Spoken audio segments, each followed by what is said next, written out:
আসসালামু আলাইকুম বন্ধুরা, কেমন আছো? আশা করি আল্লাহর শেষ রহমতে ভালোই আছো। আলহামদুলিল্লাহ, আমিও ভালোই আছি। তো দেখো, তোমার ভাইয়া বাজার এনেছিল, তাই আমার সব আপুরাই দেখছি শেয়ার করছে। তো আমি ভাবলাম আমিও একটু শেয়ার করি, তা না হলে আবার তোমাদের ভাইয়াও তো রাগ করবে যে আপুরা কত সুন্দর সুন্দর ভিডিও বানাচ্ছে, তাদের যে বর বাজার নিয়ে আসছে সেগুলো দেখাচ্ছে, তো আমি কেন না। তো তাই ভাবলাম আমিও একটু শেয়ার করি।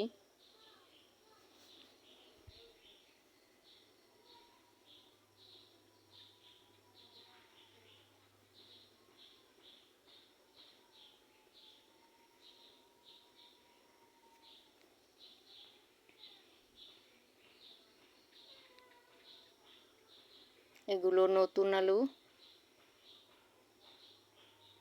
ফার্স্ট টাইম আনছে, তার জন্য একটু তোমাদের সাথে শেয়ার করলাম। আমি এবার ফুলকপি আলু সিম দিয়ে রান্না করব, সাথে কচু ভাজি করব, কচু দিয়ে আলু দিয়ে ভাজি। তো টাকি মাছটা আমি হলুদ মরিচ মাখিয়ে এটাকে ভেজে নেব।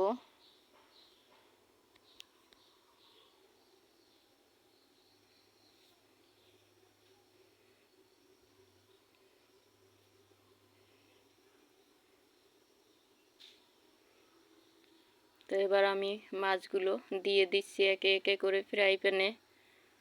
তো আমার ভিডিওটা তোমরা যারা দেখা শুরু করছো, প্লিজ একটা লাইক দিয়ে আমার ভিডিওটা দেখা শুরু করো। তো আমার বাড়িতে এখন অনেক মেহমান, তো এই যে দেখো আমি অনেক বড় কড়াইতে রান্না বসিয়েছি, তো ভালোভাবে বোঝা যাচ্ছে না। তো আমি এটা রান্না করব অতি কম মশলায়। আসলে বাড়িতে বা বাসায় মেহমান আসলে জানোই তো কতটা ঝামেলা থাকে। তো আমার আরও মেহমান আসবে ইনশাল্লাহ, তাদেরও তোমাদের সাথে শেয়ার করব বা দেখাবো। তাদের পরীক্ষা এখনো শেষ হয়নি। তো এই তো আমি সব মশলাগুলো দিয়ে ভালোভাবে মশলাটাকে কষিয়ে নিচ্ছি। তো মশলাটা আমি বেশি সময় কষানো দেখাবো না, তাহলে ভিডিওটা দেখা যাবে অনেক বড় হয়ে যাবে। তা আমি ভিডিওটা তেমনই বড় করতে চাইনি, তারপরও মোটামুটি বড়ই হয়ে গেছে। তো তোমরা প্লিজ অবশ্যই আমার ভিডিওটা টেনে টেনে দেখো না, স্কিপ করো না। আমার এমনিতেই ওয়াচ টাইমটা অনেকই কম।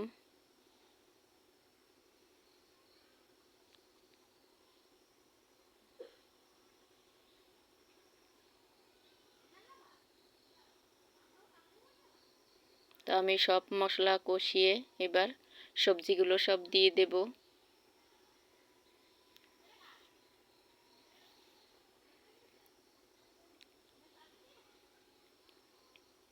আমরা গায়ের মানুষ, আমাদের অনেক কাজ বাজ থাকে। তো আমি ভিডিওটা ছাড়তে ছাড়তে দেখা যায় এখন অনেকটাই দেরি হয়ে যায়। তো কি আর করার, সামনে হয়তো আমার আরও দেরি হবে।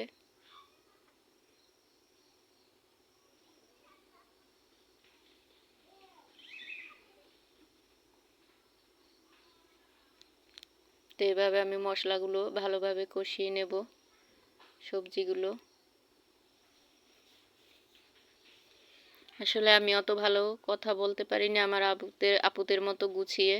তো তোমরা প্লিজ অবশ্যই ক্ষমা সুন্দর দৃষ্টিতে দেখো, যতটুকু পারি চেষ্টা করি। তোমরা আমাকে বেশি বেশি সাপোর্ট দিও, আমিও তোমাদেরকে সাপোর্ট দেব।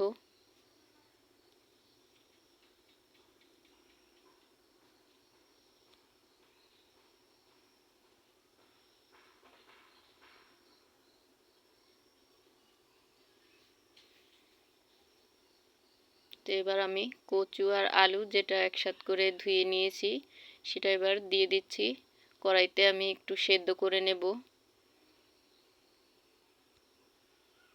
তো এই তো আমি হলুদ মরিচ দিয়ে এটাকে সেদ্ধ করে নেব। এই যে দেখো আমার সেদ্ধটা কিন্তু হয়ে এসেছে। এবার আমি এটাকে বাগার দেব, গ্রামের ভাষায় যাকে বলে বাগার। তোমাদের ভাষায় কি বলে অবশ্যই কমেন্টে জানাবে।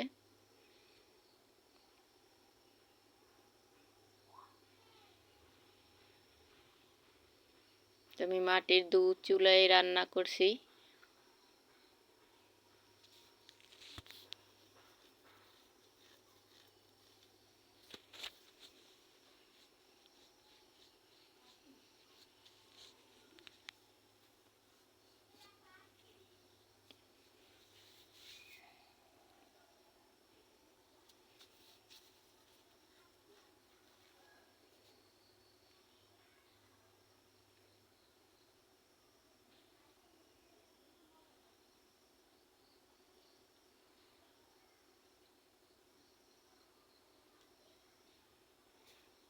তো এখনো পর্যন্ত আমার যে আপুরা লাইক দিতে ভুলে গেছো, প্লিজ অবশ্যই একটা লাইক দিও মনে করে।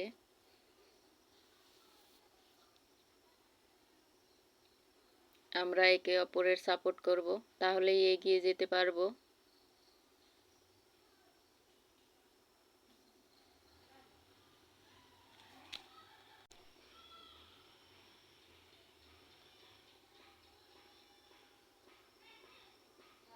তো আমার তরকারিটা অনেকটাই সেদ্ধ হয়ে গেছে, তো আমি মাছগুলো সব দিয়ে দিচ্ছি।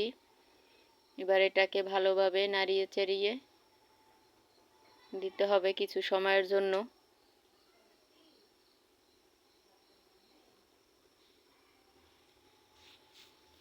এবার দিয়ে দিচ্ছি আমি ধনিয়া শাক। তো আমার তরকারি রান্না শেষ। দেখো আমার মেহমানরা কি করতে আছে। তো এরা খেলা করতে আছে। সুপারির খোল দিয়ে গাড়ি বানিয়েছে।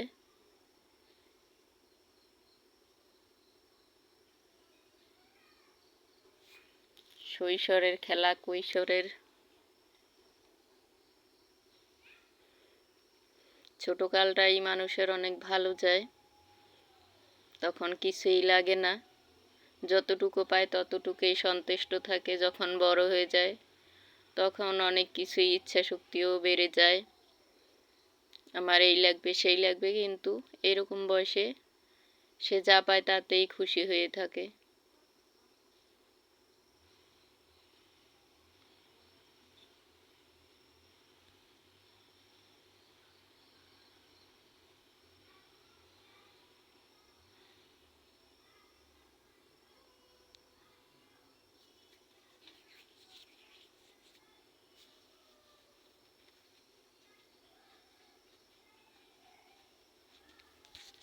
এবার তাদের গাড়ি চলছে, দেখো বন্ধুরা,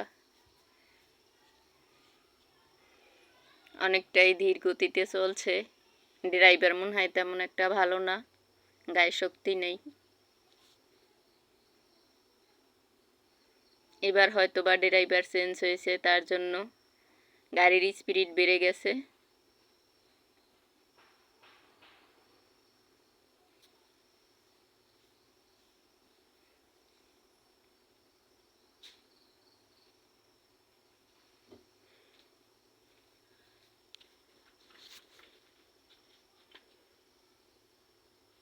তো তোমরা আমাকে বেশি বেশি সাপোর্ট করো, আমিও তোমাদেরকে সাপোর্ট করব। তো আজকের ভিডিও এই পর্যন্তই, দেখা হবে পরের ভিডিওতে।